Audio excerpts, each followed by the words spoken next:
Hello class, good morning. आपने पहले कर्ता कारक विभक्ति का प्रयोग किया था अर्थात प्रथमा। आज हम कर्म कारक विभक्ति का प्रयोग करेंगे अर्थात द्वितीय विभक्ति का प्रयोग करेंगे।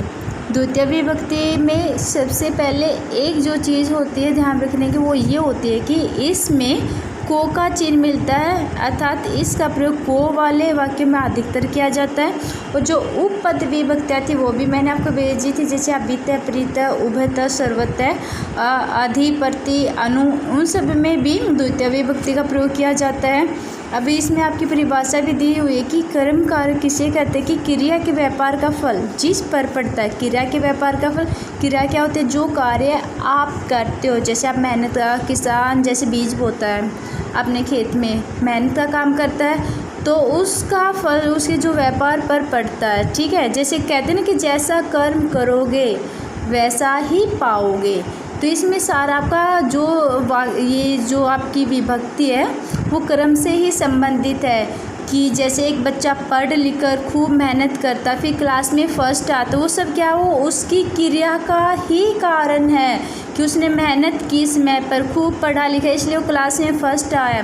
तो ऐसे वाक्य में हम द्वितीय विभक्ति का प्रयोग करते हैं। अगर समझ में नहीं आया तो सीधी सिंपल बात है कि इस वाले वाक्यों में को का चिन्ह मिलता है और जो उपपद विभक्तियाँ थी जो मैंने आपको भेजी थी उन शब्दों में भी हम द्वितीय विभक्ति का प्रयोग करते हैं। जैसे एक वाक्य लिखा मैंने, राम को पुस्तक दे दो। मैंने आपको पहले ही बताया था कि जब भी आप वाक्य को संस्कृत में अनुवाद करते हैं तो पहले आप शब्दों को अलग अलग करेंगे और उसके बाद उसमें देखेंगे कौन से वचन का एक वचन है, द्विवचन है या बहुवचन है।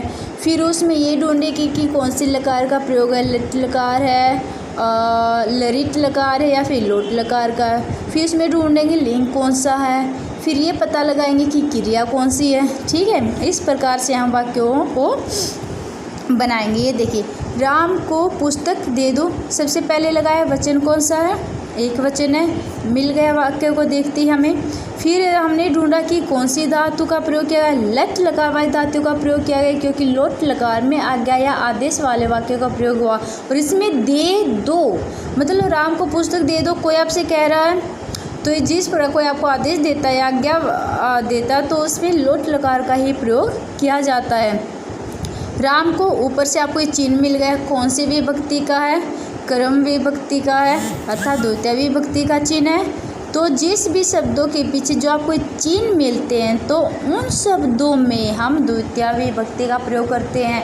हर शब्द में विभक्ति का प्रयोग करते हुए नहीं चलते, सिर्फ जिन शब्दों के पीछे जो विभक्ति चिन्ह मिलते हैं उन्हीं शब्दों को हम उसी विभक्ति में परिवर्तित करते हैं। जैसे देखिए, कुछ बच्चे सोचते हैं कि ये प्रथमा द्वितीय और ये तृतीय है, तो इस प्रकार नहीं होती।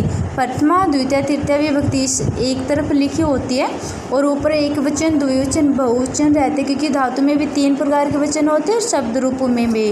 जैसे प्रथमा विभक्ति का एक वचन है, ये द्विवचन और ये बहुवचन है, उसी प्रकार द्वितीय विभक्ति का ये एक वचन, द्विवचन और बहुवचन है। अब राम को द्वितीय विभक्ति का वचन कौन सा, एक वचन है, तो राम को में हम क्या करेंगे, द्वितीय विभक्ति का एक वचन ही लिखेंगे। जैसे रामम, पुस्तक में कौन सा लिंग है, नपुंसक लिंग है। पुस्तकम कौन सी धातु का प्रयोग है, लोट लकार की प्रथम धातु का, तो ददातु, रामम पुस्तकम ददातु, इस प्रकार से। ठीक है, जैसे एक और वाक्य, वह पुस्तक को पढ़ रहा है।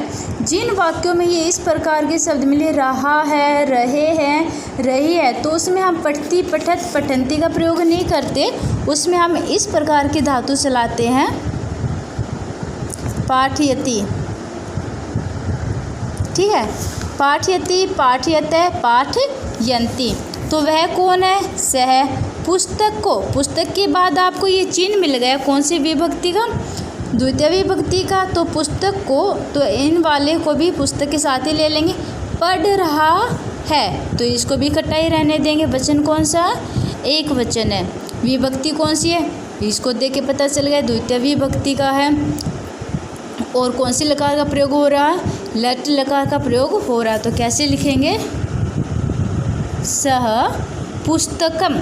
नपुंसक लिंग का शब्द है तो जो नपुंसक लिंग है उसकी पहली और द्वितीय लाइन अलग रहेंगी, लेकिन तृतीया से सप्तमी तक बिल्कुल पुल्लिंग की ही चलेंगी। जैसे होता है ना फलम फले फलाने, तो क्या आएगा पुस्तकम, द्वितीय विभक्ति का एक वचन है। पुस्तकम पढ़ रहा है, पाठ यति, सह पुस्तकम पाठयति, वह पुस्तक पढ़ रहा है। तो इस प्रकार से आपकी ये द्वितीय विभक्ति होती है। तो आप अपनी पुस्तक में पेज नंबर, ये देखिए पेज नंबर 15 और पेज नंबर 16 पुस्तक में कीजिए प्रश्नोत्तर। मैं आपको लिख के भेजूँगी, आप अपनी कॉपी में लिख लेना और याद करना। और जिन बच्चों के पास कॉपी नहीं है तो आप भी अपनी इसी बुक में इसके उत्तर लिख लेना, क्योंकि एक एक लाइन के उत्तर है तो आपके इस स्थान पर आराम से आ जाएंगे। देखिए इनका हिंदी अनुवाद बताती हूँ। जितने भी आपके विकल्प दिए हुए हैं आपको अपने पाठ के अनुसार ही करने हैं, ठीक है। जैसे राम है पत्र है, कि जो राम है वो पत्र क्या कर रहा है, पत्र को लिखता है, पढ़ता है या पत्र को देखकर हंसता है। जैसे विकल्प आपकी पुस्तक में दिए हुए हैं उसी के अनुसार इन पर निशान लगाना, अपने पास से मत लगाना। मालाकार पुष्पाने, जो मालक है पुष्पों को देखते हैं, चुनते हैं, तोड़ते हैं या सूंघते हैं। तो इसी प्रकार देख लेना जो माली है पुष्पों को क्या कर रहा है, ठीक है। अलग से अपने पास से निशान नहीं लगाना, जो पुस्तक में दिए हुए हैं उसी के अनुसार निशान लगाना। जैसे अनिल खादती, जो अनिल खाता है, क्या खाता है वो, फल को खाता है भाई, या मिठाइयों को खाता है या भोजन को खाता है। मृगम मारयति, हिरण को मारता कौन मारता है, राम मारता है, शेर मारता है या मोहन मारता है। तो इस प्रकार ये विकल्प अपने पाठ के अनुसार देकर सही लगाना।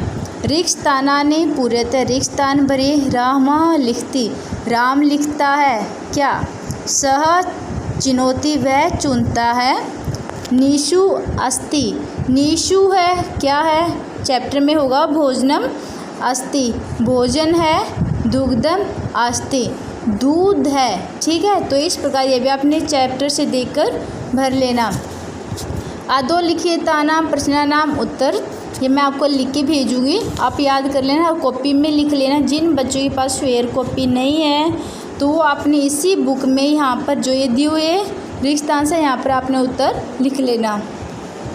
भाषा ज्ञान में देखिए हिंदी अनुवादम कुरुते, हिंदी में अनुवाद कीजिए। जितने भी वाक्य आपको हिंदी में अनुवाद करने, जैसे राम है पत्रम लिखती, जो पत्रम में है दूसरी विभक्ति का प्रयोग हुआ कि राम पत्र को लिखता है। इस प्रकार से अगर जिन वाक्यों में द्वितीय विभक्ति का प्रयोग नहीं हुआ तो उनके शब्दों के पीछे को का प्रयोग मत करना है, ऐसे ही सिंपल रहने देना, ठीक है। अयम सिंह अस्ति, अयम क्या है, यह शेर है। जैसे शेर के पीछे द्वितीय विभक्ति का प्रयोग नहीं हुआ तो इसको ऐसे सिंपल ही रहने देना। अयम सिंह अस्ति, यह शेर है। इनका अनुवाद भी यहाँ पर ऐसे एरो बनाकर लिख लेना इन वाक्यों के आगे, ठीक है। आगे देखिए